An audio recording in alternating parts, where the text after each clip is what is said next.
Hello everyone, welcome back to the channel. I'm Laurie from Quick Scrap Craft, and this is my layout share. All the layouts that I put together during the month of October.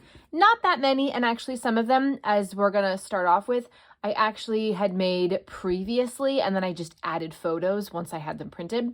So that's the story with this. You might have seen this before. I think I might have shown it without photos in a layout share. I don't think I did a process video. But I basically just kept this frame separate.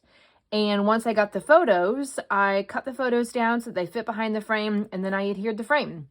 This whole page was put together in advance, and I just said, you know what, I'm going to wait until I have some snowy photos, and I got them. And so now this is complete.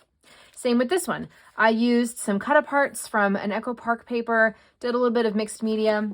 I actually used the backside of another pattern paper, so I had a white background. Like a pattern paper that I didn't really like or didn't think I was going to use. Great way to use up stuff from your stash. And then when I got the photos, I just cut them down and placed them here. And so now I have this simple page complete. All right, this one has a process video because I use these cool photo flappy thingies. I think they're called, these are from Simple Stories. Oh, this is coming up. Oh my gosh, I got to stick this back down. I think Simple Stories calls them like Snap or something. But if you get them from Close to My Heart, they're called Flip Flaps. And I don't know if Creative Memories has some, but anyway, so I did a process video for this, and you can see that on the channel. This one also had a process video because it used mixed media for Mix It Up Monday. So definitely go check out that process video to see how I made those circles. This one I don't know if it had a process video, but it's basically using a lot of random stuff. I think this actually was inspired by a Chamel. She was trying to get us to use big stickers, and she had a Doodlebug sticker sheet, which I didn't have, but I did happen to have some Doodlebug stickers in my stash. So I was like, you know what? Let's see if I can use it. So I combined Doodlebug with some American Crafts, that Crafty collection. I think this paper might have also been Doodlebug paper. Doesn't matter. This is main character energy, a little bit of main character energy as well. And this is just a very simple 4x6 photo of my daughter and this panda that she drew. This one is another one based on Chamel's lives from October. I don't have the photos yet. I don't know what I'm going to put here. I tried to keep things pretty simple, and I can always go back later and add more embellishments if I would like to.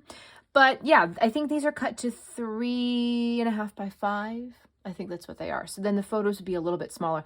I just don't know. I just wanted to get some, use up some stuff, get it used, and I'll just save this for another time. This one is also based on a Chamel layout. No process video for it, but I've got some cool vellum behind it. I think this is the last piece of vellum I have in my stash. I did a lot of paper layering last month. And so you're going to see lots of like small pieces of scrap paper, just random bits left over from my stash that I'm throwing in there.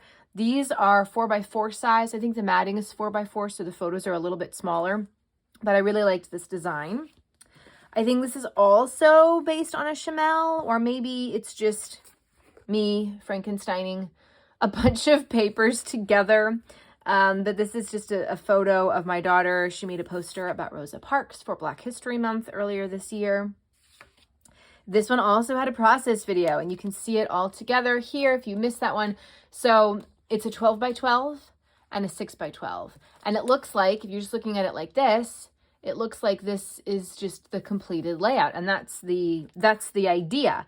But then you flip it open and you're like, oh, look, there's more. Yay. So that's that. I had a really fun time with that one. This is a Zoo 2-pager. So this is the first page and this is the second page. And this design is based on something from a past Scrapbook and Cards Today inspiration magazine.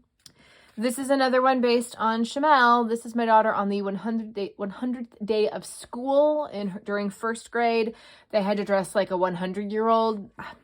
I was not prepared. I gave her one of my cardigans, and we put on some fake pearls. I pulled her hair back into a bun, and she's pretending like she's walking with a cane. I don't know. But the page itself has some torn triangles in the corner, which I really loved. And then just, again, layering up some tags and some paper, and most of it is main character energy collection.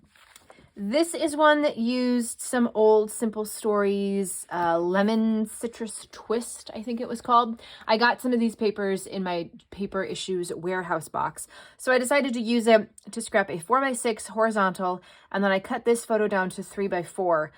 I don't know if I think this was based on a Chamel as well, because her photos were a little bit different, but she had a bunch of like stickers and embellishments going along the bottom.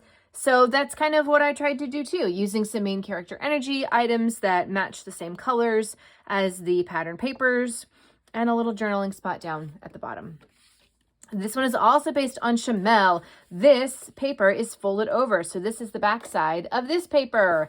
And then this is my background, and it's red, white, and blue because these are photos taken at the Magic House in St. Louis.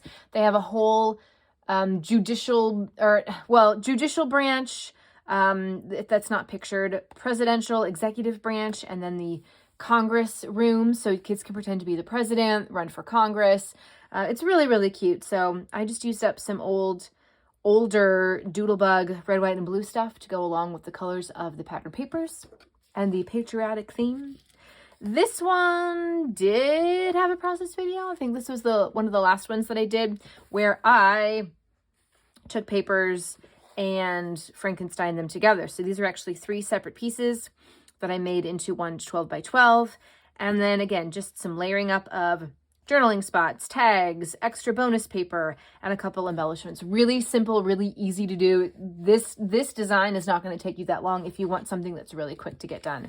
And then I also had a process video for this. This was for the Off the Board challenge for last month, where I was inspired by a layout by Chris's Creative Life. I think Chris's Crafty Creations. I always get it wrong, but she's got really great stuff on Pinterest, so definitely check her out. But then I have floral background papers and then floral embellishments from my stash, and that's it. So let's count them up. 1, 2, 3, 4, 5, 6. I count the double pages as 1. I don't know what you guys do. Let me know in the comments if you consider double pages to be 2 layouts or 1. 7, 8, 9, 10, 11, 12, 13, 14, 15 layouts in the month of October. Let's see if I can do more in November.